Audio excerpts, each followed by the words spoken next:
Matthieu, chapitre 14. À cette époque-là, Hérode le tétrarque entendit parler de Jésus, et il dit à ses serviteurs, c'est Jean-Baptiste. Il est ressuscité, et c'est pour cela qu'il a le pouvoir de faire des miracles. En effet, Hérode avait fait arrêter Jean. Il l'avait enchaîné et mis en prison à cause d'Hérodiade, la femme de son frère Philippe, car Jean lui disait, il ne t'est pas permis de l'avoir pour femme. Il voulait le faire mourir, mais il redoutait les réactions de la foule parce qu'elle considérait Jean comme un prophète. Or, lorsqu'on célébra l'anniversaire d'Hérode, la fille d'Hérodiade dansa au milieu des invités et plut à Hérode, de sorte qu'il promit avec serment de lui donner ce qu'elle demanderait. À l'instigation de sa mère, elle dit, « Donne-moi ici, sur un plat, la tête de Jean-Baptiste. » Le roi fut attristé, mais, à cause de ses serments et des invités, il ordonna de la lui donner et il envoya décapiter Jean dans la prison. Sa tête fut apportée sur un plat et donnée à la jeune fille, qui l'apporta à sa mère. Les disciples de Jean vinrent prendre son corps et l'ensevelir. Puis ils allèrent l'annoncer à Jésus. À cette nouvelle, Jésus partit de là dans une barque pour se retirer à l'écart dans un endroit désert. L'ayant appris, la foule sortit des villes et le suivit à pied.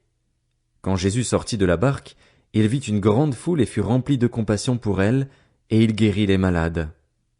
Le soir venu, les disciples s'approchèrent de lui et dirent, « Cet endroit est désert et l'heure est déjà avancée. Renvoie la foule, afin qu'elle aille dans les villages pour s'acheter des vivres. » Jésus leur répondit, « Ils n'ont pas besoin de s'en aller. Donnez-leur vous-même à manger. » Mais ils lui dirent, « Nous n'avons ici que 5 pains et 2 poissons. » « Apportez-les-moi ici, » leur dit Jésus. Il fit asseoir la foule sur l'herbe, prit les 5 pains et les 2 poissons, leva les yeux vers le ciel et prononça la prière de bénédiction. Puis il rompit les pains et les donna aux disciples, qui les distribuèrent à la foule. Tous mangèrent et furent rassasiés, et l'on emporta 12 paniers pleins des morceaux qui restaient. Ceux qui avaient mangé étaient environ 5000 hommes, sans compter les femmes et les enfants. Aussitôt après, Jésus obligea les disciples à monter dans la barque et à le précéder sur l'autre rive pendant qu'il renverrait la foule. Quand il l'eut renvoyé, il monta sur la montagne pour prier à l'écart et, le soir venu, il était là seul. La barque se trouvait déjà au milieu du lac, battue par les vagues, car le vent était contraire. À la fin de la nuit, Jésus alla vers eux en marchant sur le lac.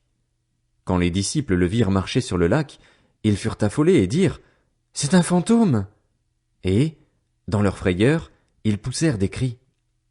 Jésus leur dit aussitôt, « Rassurez-vous, c'est moi, n'ayez pas peur. » Pierre lui répondit, « Seigneur, si c'est toi, ordonne-moi d'aller vers toi sur l'eau. » Jésus lui dit, « Viens. » Pierre sortit de la barque et marcha sur l'eau pour aller vers Jésus, mais, voyant que le vent était fort, il eut peur et, comme il commençait à s'enfoncer, il s'écria, « Seigneur, sauve-moi !»